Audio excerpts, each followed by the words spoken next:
Hey guys, it's Victoria here with a bonus video. I'm deep into work mode right now. No makeup. Definitely have my Batik work clothes on, and I'm in the middle of removing the beeswax from the latest batch of Batiks that I've been working on, which you guys have seen a lot of behind the scenes with that. We have a finished batch in the dryer right now. And this Thursday, we're going to go through every single color recipe that I use to create these colors. So that's very exciting. Look forward to that on Thursday at 11 a.m. So I know this is a very unexpected video, and y'all are just not even, probably even aware that I was going to come on. But that's okay. We're going to record this and I'm going to post it. And this is more insight for you about removing the wax, which is so key. And when I did do a wax removal video, we did it in a very small pot, and I tried to get it all in an hour. And the reality is it takes a lot longer than an hour, but it's not a full hour of actual manual labor. There's just little steps that you need to do to get to the point where the wax, you're getting super clean, beautiful batiks. And we're gonna do a little bit of insight on that right now. This is how I do it. I will always do it this way, and it's a fantastic way, and it's gotten very streamlined. This machine, all the batiks with the wax on, hi Janet, I wash twice, at least twice. I'm not trying to remove the wax. A lot of the wax comes out. I'm trying to remove that excess dye, that dye that we no longer need. It's not useful. All it's going to do is muddy our colors and it's gonna make, dirty water, or just water with too much dye pigment in it. We need to lift that out. We need to get that out in a way so that we can have beautiful, crisp batiks. So each bucket of dye that you saw on my main page went into this machine, and I washed it 2 times on cold, just a regular wash, 2 times. And the machine runs a cycle, it stops, I come back out here, turn it back on, then it runs again. I'm not doing any work. I'm just sitting around making sure that it washes twice. After it's washed and spun out twice, I take my batiks out of this machine and pour them into my simmering water, which they're doing right now. At this point, the wax should rise easily. And here's a good example. This is freshly removed beeswax. There's the water. The wax is sitting on top. Here's my coffee can. Y'all see me scoop all that stuff out. There's more wax and fabric. Then, once I've gotten as much beeswax out as I'm comfortable, and of course there's still some residual wax, I take a full scoop of laundry detergent and add it into my simmering water. At this point, the gas is off. There's no longer a flame under here. The water's still nice and hot, and I'm letting the soap just do its job breaking down the wax.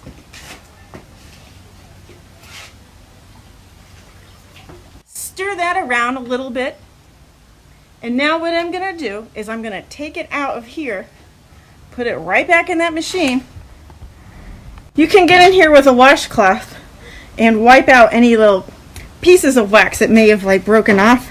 Wax will it'll flake off, and in water it's brittle, so it'll flake off. I've done that with success. Is just take a dry washcloth and just wipe the wax out, put it in the compost or something. It's really, actually, what I've discovered, it plays no role in when you put these now wet, soapy, wax removed batiks back into this machine. Just put it right back in there. We're gonna spin this water out, this blue soapy water. We're gonna just put it on a spin cycle, spin that out, and then we're gonna run it through the wash just as normal, just like we did as if it were a normal, regular load of laundry. What I do then at this point is, since I have 2 machines, is I take this out and then I put it in my regular household machine on warm water. Not really hot, I just warm. Hot's really not necessary, so I put it on warm. You could do it on cold anyway. Just 2 more times. So 4 times these batiks are washed. We're just trying to remove that extra dye pigment and all the wax, so we have a beautiful, crisp, clean batik that is, it looks professional. It creates that mystery. Is like, how did you make that?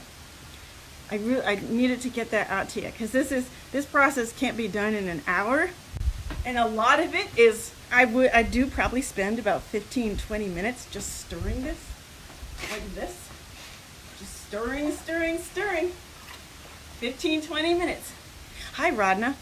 But I mean this is a full barrel of clothing. I probably have at least 2 buckets of, there's a hoodie in here, there's 10 t-shirts probably, and yeah, probably about that, hoodie and 10 t-shirts. These hoodies are huge, but don't worry, you're not going to work with these hoodies. You're going to work with the other hoodies that I linked in the group. Let's do it.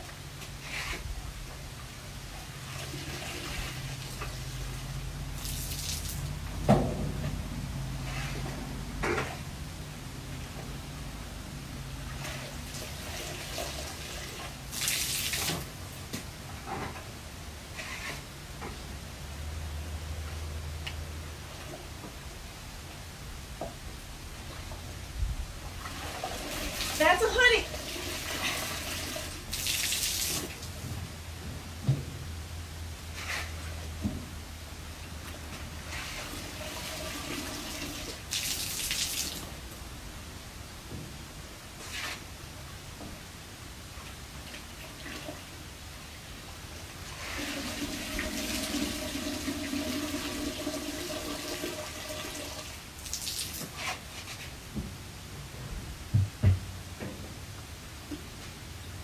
More.